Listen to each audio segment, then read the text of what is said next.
Alors, est-ce que c'est le coach qu'il fallait absolument à Chelsea? Je suis pas sûr, parce qu'il y a plein d'autres options. Enfin, tout est débattable, mais c'est une bonne option. C'est une bonne option. Après, voilà, comme tout entraîneur qui arrive dans un club qui vient d'une saison compliquée, il faut des circonstances qui lui permettent de bien travailler. On a vu qu'à Tottenham, ça avait plutôt bien pris.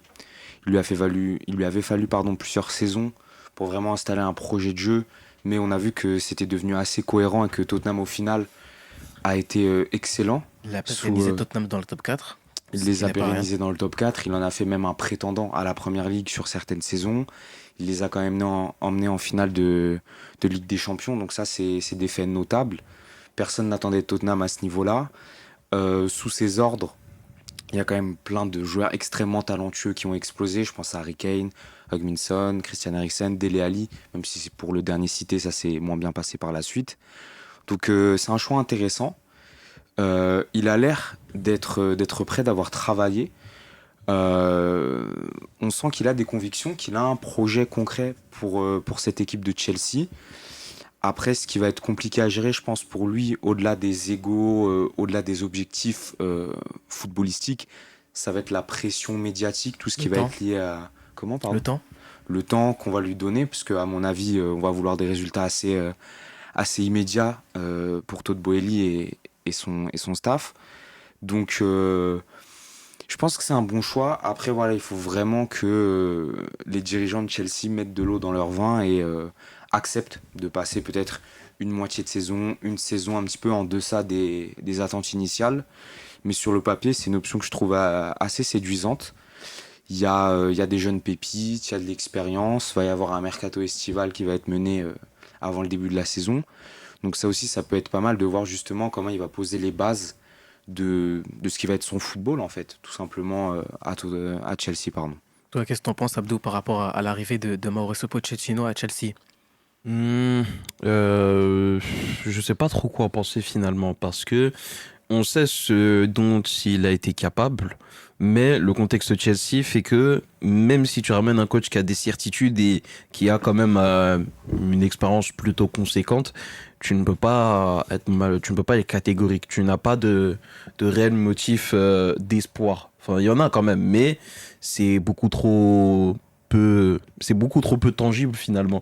Autant si tu regardes dans d'autres clubs, il y a de la matière. Si par exemple on prend l'exemple de United pour la saison prochaine, il y a des motifs d'espoir Merci. concrets parce qu'il y a de la base. C'est pas tous les jours que ça arrive. C'est pour ça Parce que je te il y a remercie. une base qui est posée, parce qu'il y a quelque chose il se passe quelque chose. Ouais. Et on a des preuves de cela, tu vois. Maintenant, à Chelsea, avant de se projeter sur la saison prochaine, il faut dégraisser impérativement. Qu'est-ce que ça va donner? De quel profil Mauricio Pochettino est-il prêt à se séparer? Quel profil a-t-il ciblé sur le mercato? Est-ce qu'il va chercher des joueurs à lui ou bien il va juste se contenter de dégraisser et faire avec l'immense matière qu'il a déjà sous la main? Ça, c'est des questions qui me font dire c'est difficile de prévoir ce qu'il va installer, pardon. À part peut-être le système de jeu, on connaît son système préférentiel, c'est le 4-2-3-1, et tu regardes l'effectif de Chelsea et surtout les éléments susceptibles de rester, tu remarques qu'ils sont plutôt fit avec ce système-là. Maintenant, jusqu'où ça va mener, je ne sais pas, parce que Chelsea, Chelsea est impatient comme le Real Madrid, mais n'a pas ce prestige-là. Et dans le projet qui est lancé, un projet qui est orienté définitivement sur les teenagers ou au moins les moins de 25 ans, Ouais. tu ne peux pas avoir de résultats tout de suite parce que jusqu'à 25 ans, ton produit n'est pas encore arrivé à maturité. Jusqu'à 25 ans, ton joueur est encore en train de se former. Jusqu'à 25 ans, ton joueur est encore en train de trouver ses marques. Jusqu'à 25 ans, le joueur est encore en train de développer sa palette technico-tactique, Ouais. même si on peut la développer au-delà de 25 ans. Mais l'essentiel du footballeur que tu es se développe dans cette tranche-là. Donc, ça va être l'occasion de tester la patience de Chelsea. Et est-ce qu'ils seront capables de l'être? Telle est la question. Toi, Armand, par rapport à Mauricio Pochettino, qu'est-ce qu'il pourrait apporter aux Blues? On a vu comme Timothée son apport à Tottenham sur les 5 ans qu'il a fait. Au Paris Saint-Germain aussi, il a pu avoir son apport, même si c'était un peu plus compliqué son passage. Qu'est-ce qu'on peut en penser? Moi, je trouve le terme motif d'espoir intéressant. Et il Mhm. peut apporter des motifs d'espoir, mais aussi des motifs de désespoir. Le Mhm. jeu n'a pas été optimal à Paris, on le sait, et c'était beaucoup mieux à Tottenham. Pour les supporters de Chelsea, je sais pas comment ils vont le ressentir, c'est quand même un coach très affilié à Tottenham. C'est un coach qui est pas réputé pour gagner des trophées. Son premier trophée, c'était à Paris, un trophée des champions. Mais il peut apporter des idées claires à Chelsea, dégraisser. Bon, je pense que c'est pas lui qui va vraiment choisir, c'est le président qui aura clairement le plus gros des pouvoirs. Mais il aura une pression qui sera claire et nette à son arrivée. Et tu l'as dit, c'est un projet qui va mettre du temps à se construire. Et quand tu as une pression telle que là Chelsea change un nombre incalculable de fois de coach dans une saison, ça va être très compliqué. Je pense que c'est un bon nom, c'est un bon coach, c'était pas celui qui faisait le plus rêver. Nagelsmann, c'est peut-être un peu plus séduisant, mais concrètement, il peut apporter beaucoup de choses dans son 4-2-3-1. Et actuellement, Chelsea, tu vois qu'un 4-2-3 est possible, le 1 peut-être un peu moins, donc va falloir trouver un 9 et donc pas que dégraisser. Mais oui, il y a des motifs de d'espoir et de désespoir. Après, Vas-y. pour le 9, je suis pas 100% d'accord parce que Chelsea a acheté Datro Fofana, mais on ne l'a pas vu. C'est Donc vrai. c'est difficile de se prononcer sur le fait de... Évidemment, ils ont besoin d'un numéro 9, je pense quand même. Mais quand tu sais que Christopher Nkunku va arriver, quand tu sais que tu as Datro Fofana qui est là, déjà, disons que la pointe la plus haute de ton attaque, tu peux te dire il y a quand même un minimum de matière. Après, si tu évolues avec Christopher Nkunku dans cette position très avancée, est-ce que du coup tu as plutôt basculé en 4-3-3 pour qu'il ait... c'est ça, même Ouais. pas pour qu'il ait cette liberté de mouvement et surtout qu'il ait un milieu un peu plus densifié pour avoir moins d'efforts à faire, ou bien tu le fais tourner autour d'un numéro 9. Tu vois, c'est tout un tas de questions qu'il faut se poser. On sait que Chelsea aussi compte vendre énormément de joueurs, mais cible des joueurs aussi qui fit avec cette idée de 4-2-3-1. On parle énormément de Manolo Ugarte, il y a une très très grosse concurrence, il y a Chelsea qui est dessus, il y a eu un temps Liverpool il me Paris. semble, il y a eu le Paris Saint-Germain qui est dessus. Ouais. Donc forcément, tu te dis, si tu as Manuel Ugarte à côté d'Enzo Fernandez, tu imagines très, très aisément le 4-2-3-1, parce que tu auras un Manuel Ugarte qui est très besogneux, qui est capable.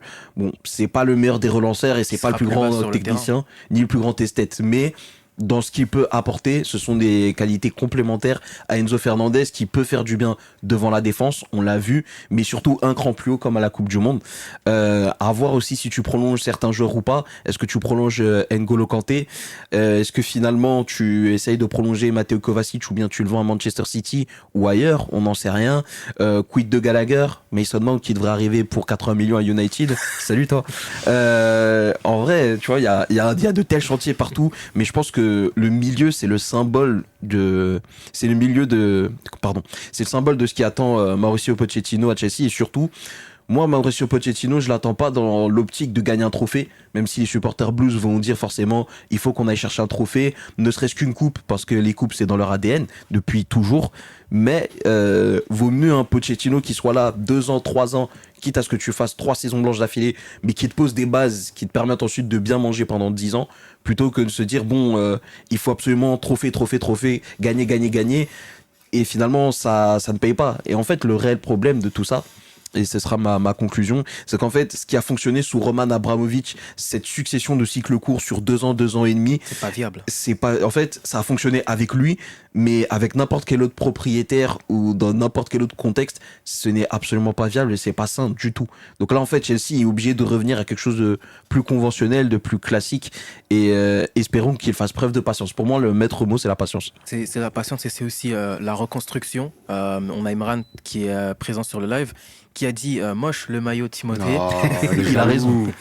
Et qui dit que Pochettino n'est pas une mauvaise idée dans le but de faire progresser les jeunes joueurs achetés cet hiver. Il saura bonifier Modric, Madueke ou Badiachil et je suis plutôt d'accord par rapport à ça. Totalement, ouais. Je l'ai dit assez souvent, pour moi Mauricio Pochettino c'est le seul entraîneur qui a fait progresser Kylian Mbappé dans la manière dont il a su le responsabiliser au Paris Saint-Germain. Il l'a fait jouer en numéro 9 avec un apport indéniable de Neymar autour de lui. C'est dans ces matchs-là où il s'est vraiment révélé. Parce que souvenez-vous, à ce moment-là, beaucoup de détracteurs disaient si Kylian Mbappé était en train de régresser ou en train de stagner. Il a été très important, notamment face au Bayern, où on a vu qu'il a su exploiter ses capacités dans les espaces, et c'est ce qu'il a su faire. Et je vous invite aussi à voir le documentaire sur Amazon Prime, où il y a eu une discussion entre Mauricio Pochettino et Kylian Mbappé. Donc cet entraîneur-là a su être très important pour Kylian Mbappé, et a su lui faire passer un cap, parce qu'on a vu quand il a été surresponsabilisé la saison dernière, qui pour moi est une très mauvaise idée d'avoir fait ça, mais il a été surresponsabilisé, et en tout cas il a fait beaucoup de bien à Kylian Mbappé.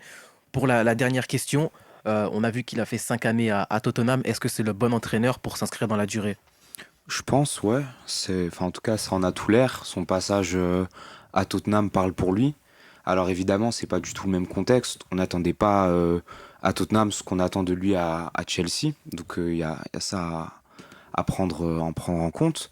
Mais oui, je pense que de toute façon, maintenant, Chelsea, pour moi, le maître mot du projet, ça doit être la stabilité. C'est-à-dire qu'il faut arrêter les mercatos où tu dépenses des sommes folles sur des joueurs dont tu n'es pas forcément sûr. Il faut arrêter de viser trop grand. Il faut, au bout d'un moment, être honnête, se dire voilà, on a fait une saison 2022-2023 qui est clairement ratée.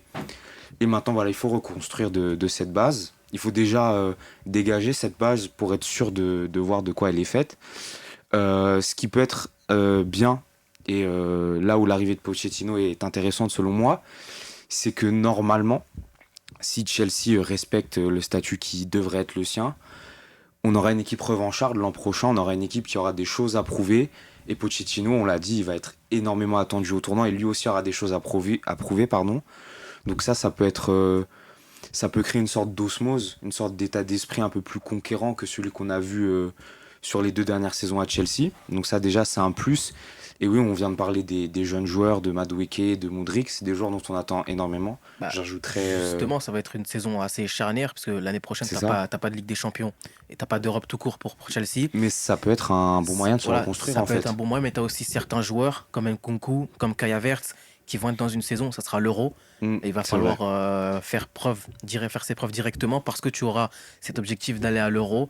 Pour Nkunku notamment, qui pourrait Bien être sûr. aussi Même titulaire la relève peut-être, ouais. d'Antoine Griezmann, en tout cas sur le banc, parce qu'avec Didier Deschamps ça risque d'être compliqué, mais tu as certains joueurs qui peuvent aussi faire leur marque petit à petit, et essayer pourquoi pas d'aller attirer une place Totalement. à l'Euro Et 2024, ça, qui va être très importante. justement, ça peut être un plus que des joueurs aient quelque chose à aller chercher déjà d'un point de vue personnel et d'un point de vue sur le long terme, d'aller chercher l'Euro, de s'installer durablement en sélection. Et ça peut profiter à Pochettino d'avoir des joueurs motivés. On a vu en plus, historiquement, que Chelsea, les saisons, ils ne jouent pas de Coupe d'Europe. La dernière, c'était 2017. Bah, ça leur profite. Après, voilà, est-ce que le fait que Pochettino installe le même cycle que Conte à Chelsea soit une bonne idée? Je pense pas, parce qu'on a vu comment ça s'est fini avec Conte au final. On se dit tout ça pour ça, parce que la saison 2016-2017 était excellente, mais ce qui a suivi l'était beaucoup moins. Et au final, il n'y a pas de réelle construction pérenne qui s'est installée. Mais je pense que oui, Pochettino, de toute façon, peu importe que ce soit Pochettino, Nagelsmann, le coach que Chelsea a fait venir, en la personne de Mauricio Pochettino, du coup, doit rester au moins 3, 4, 5 ans, parce que sinon, en fait, le projet n'aura ni queue ni tête, En tout fait, simplement. ça sera juste de la continuité d'Abramovich, sauf que tu auras mis un Américain à la place.